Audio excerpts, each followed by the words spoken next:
Baik rekan-rekan sekalian, di bagian ini Allah Subhanahu wa taala berfirman terkait dengan mereka yang melakukan riba itu diancam oleh Allah Subhanahu wa taala dengan neraka.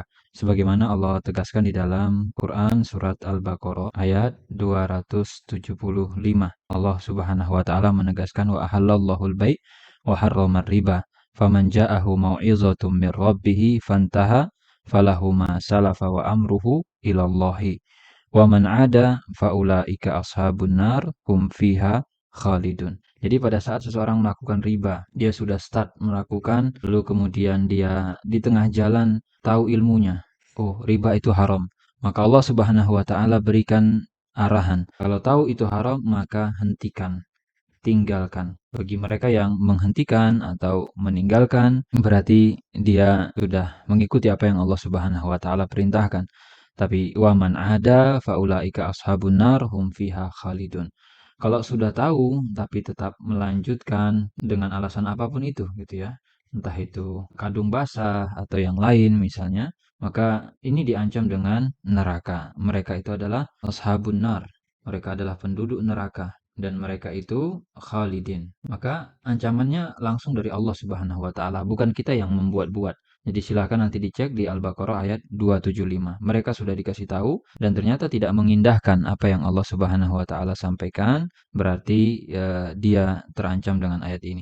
Bahkan di dalam ayat yang lain yaitu Al-Baqarah ayat 278 itu Allah Subhanahu wa taala mengaitkan masalah berhenti dari riba itu adalah tanda keimanan. Berhenti dari riba ini merupakan tanda iman seseorang. Makanya Allah tegaskan di Al-Baqarah 278, wazaru ma baqiya minar riba.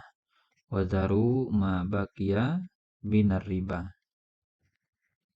In kuntum mu'minin. Jadi kalau kalian memang beriman. Jadi Allah Subhanahu wa taala mengaitkan di situ kalau benar-benar beriman, apa bukti iman itu adalah tinggalkan riba. Dan di dalam ayat yang lain Al-Baqarah 276. Jadi Al-Baqarah 275 sampai 279 itu bicaranya tentang riba. Al-Baqarah 276 ini Allah Subhanahu wa taala mengatakan yamhaqullah riba yurbis shadaqat wallah la yuhibbu kulla kafarin asim. Jadi Allah Subhanahu wa taala itu tidak suka kepada orang yang kafar. Ya yuhibbu kulla kafarin asim. Jadi Allah tidak suka kepada mereka yang kafar. Di sini Ibn Katsir menjelaskan kafir di sini adalah kafir nikmat. Jadi kafir maksudnya di dalam ayat ini apa?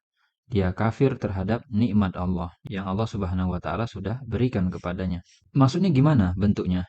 Ya dia tidak merasa cukup dengan yang halal, tidak merasa cukup dengan yang halal. Makanya apa yang terjadi? Ya sudah dia lakukan riba. Padahal Allah telah menyediakan sangat banyak sekali cara-cara ataupun harta-harta yang mubah, yang halal, ikhtiar-ikhtiar yang benar. Namun dia tidak merasa cukup dengan karunia Allah tadi, akhirnya dia lakukan dengan cara-cara yang maksiat.